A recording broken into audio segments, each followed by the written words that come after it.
اعوذ باللہ من الشیطان الرجیم بسم اللہ الرحمن الرحیم رب اشرح لی صدری ویسر لی امری واحلل عقدۃ من لسانی یفقہوا قولی۔ سحری کھانے میں جلدی کرنا۔ حضرت سہل بن سعد رضی اللہ تعالیٰ عنہ سے روایت ہے، انہوں نے فرمایا کہ میں اپنے گھر میں سحری کھاتا پھر جلدی کرتا تاکہ آپ صلی اللہ علیہ وسلم کے ہمراہ نماز فجر پا سکوں۔ سحری اور نماز فجر کے درمیان کتنا وقفہ ہونا چاہیے؟ زید بن ثابت رضی اللہ تعالیٰ عنہ سے روایت ہے، انہوں نے فرمایا ہم نے نبی صلی اللہ علیہ وآلہ وسلم کے ہمراہ سحری کھائی، پھر آپ صبح کی نماز کے لیے کھڑے ہوئے۔ انس رضی اللہ تعالیٰ عنہ نے دریافت کیا کہ اذان فجر اور سحری کے درمیان کتنا وقت تھا؟ زید بن ثابت رضی اللہ تعالیٰ نے فرمایا 50 آیات کی تلاوت کرنے کے برابر وقفہ تھا۔ سحری کھانا باعث برکت ہے، واجب نہیں، کیونکہ نبی صلی اللہ علیہ وسلم اور آپ کے صحابہ کرام رضی اللہ عنہم نے وصال کیا اور اس میں سحری کا ذکر نہیں۔ عبداللہ بن عمر رضی اللہ تعالیٰ عنہ سے روایت ہے، نبی صلی اللہ علیہ وسلم ایک دفعہ مسلسل روزے رکھے تو صحابہ کرام رضی اللہ تعالیٰ عنہم نے بھی آپ کے ہمراہ صوم وصال کا اہتمام کیا۔ جب انہیں سخت تکلیف ہوئی تو آپ نے انہیں منع فرما دیا۔ انہوں نے عرض کیا آپ بھی تو پے در پہ روزے رکھتے ہیں۔ آپ صلی اللہ علیہ وسلم نے فرمایا میں تمہاری طرح نہیں ہوں، مجھے تو برابر کھلایا اور پلایا جاتا ہے۔ انس رضی اللہ تعالیٰ عنہ سے روایت ہے، انہوں نے کہا کہ آپ صلی اللہ علیہ وسلم نے فرمایا سحری کھایا کرو کیونکہ سحری میں برکت ہوتی ہے۔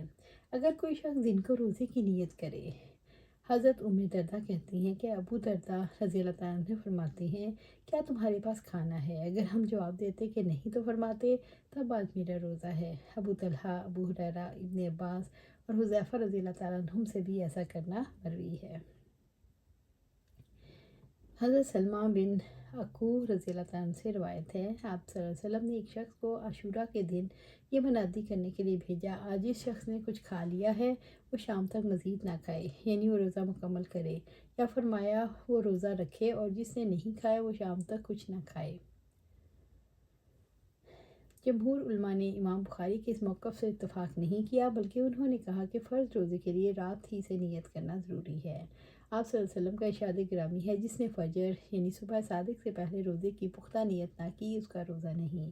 پھر حدیث میں ہے کہ اعمال کا دارومدار نیتوں پر ہے، البتہ نفل روزے کی زوال سے پہلے بھی نیت کی جا سکتی ہے۔ روزہ دار جب جنابت کی حالت میں صبح کرے۔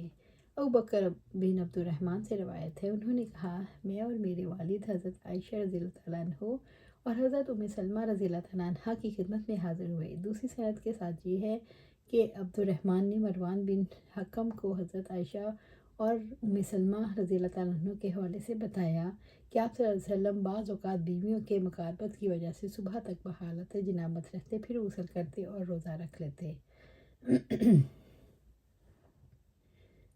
عبد الرحمن بن حارث سے کہا کہ میں تجھے اللہ کی قسم دیتا ہوں یہ حدیث ابو ہریرہ رضی اللہ تعالیٰ عنہ کو واضح طور پر سنا دو۔ مروان اس وقت مدینہ طیبہ کا گورنر تھا۔ راوی حدیث ابوبکر کہتے ہیں کہ عبد الرحمن نے اس بات کو پسند نہ کیا، پھر ہم اتفاق سے ذوالحلیفہ میں اکٹھے ہوئے۔ ابو ہریرہ کی وہاں زمین تھی۔ اس وقت عبد الرحمن بن حارث نے حضرت ابو ہریرہ رضی اللہ تعالیٰ عنہ سے کہا میں آپ سے ایک بات ذکر کرتا ہوں، اگر اس کے متعلق مروان نے مجھے قسم نہ دی ہوتی تو میں تم سے اس کا ذکر نہ کرتا۔ چنانچہ انہوں نے ام المومنین عائشہ رضی اللہ تعالیٰ عنہ اور ام المومنین حضرت سلمہ رضی اللہ تعالیٰ عنہ کا قول ذکر کیا تو حضرت ابو ہریرہ رضی اللہ تعالیٰ عنہ نے فرمایا مجھے فضل بن عباس رضی اللہ تعالیٰ عنہ نے اس کی خبر دی تھی اور وہ زیادہ جانتے ہیں۔ ابو ہریرہ رضی اللہ تعالیٰ عنہ سے ایک روایت ہے کہ نبی صلی اللہ علیہ وسلم ایسے حالات میں روزہ افطار کر دینے کا حکم دیتے۔ امام بخاری رحمۃ اللہ فرماتے ہیں اس سلسلے میں پہلی روایت زیادہ مستند ہے۔ تنگی وقت کے پیش نظر جس طرح جنبی آدمی روزہ رکھنے کے بعد غسل کر سکتا ہے، اسی طرح حیض و نفاس والی کا خون اگر رات کے وقت رک جائے، وہ وقت تنگ ہو تو روزہ رکھنے کے بعد غسل کر سکتی ہے۔ اس پر جملہ اہل علم کا اتفاق ہے۔ روزہ دار کا اپنی بیوی کے جسم سے جسم لگانا۔ عائشہ رضی اللہ تعالیٰ عنہ فرماتی ہیں روزہ دار پر بیوی کی شرم کا حرام ہے۔ عائشہ رضی اللہ تعالیٰ عنہ سے روایت ہے، انہوں نے فرمایا نبی صلی اللہ علیہ وسلم روزے کی حالت میں کبھی بوسہ دیتے اور کبھی اپنا بدن میرے بدن سے لگا دیتے، مگر اپنی خواہش پر تم سے زیادہ قابو یافتہ تھے۔ ابن عباس رضی اللہ عنہ فرماتے ہیں معارب سے مراد حاجت ہے۔ حضرت طاؤس کہتے ہیں غیر سے مراد کہ اس سے مراد وہ لوگ جنہیں عورتوں کی خواہش نہیں۔ جابر بن زید کہتے ہیں اگر وہ عورت کو دیکھے اور اسے انزال ہو جائے تو وہ روزہ پورا کرے۔ روزہ دار کا بوسہ دینا۔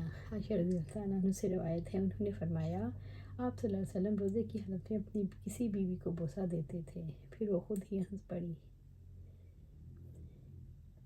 عائشہ رضی اللہ عنہ کے ہنسنے کا مطلب یہ ہے خود ہی صاحبہ واقعہ ہیں۔ حافظ ابن حجر نے لکھا کہ ایسے موقع پر ہنس دینا کبھی شرمندگی کی وجہ سے ہوتا ہے کہ اپنے حالات کی خود ہی خبر دے رہی ہیں۔ یاد رہے یہ بات عائشہ رضی اللہ عنہا سے ان کے بھانجے عروہ رحمۃ اللہ علیہ نے بیان کی ہے۔ اللہ سبحانہ تعالیٰ سے دعا ہے ہمیں قرآن و سنت پر عمل کرنے کی توفیق دے، اس پہ جمع دے اور ہمیں جنت الفردوس کے اعلیٰ مقام پر اپنے پاس گھر عطا فرمائے۔ آمین یا رب العالمین۔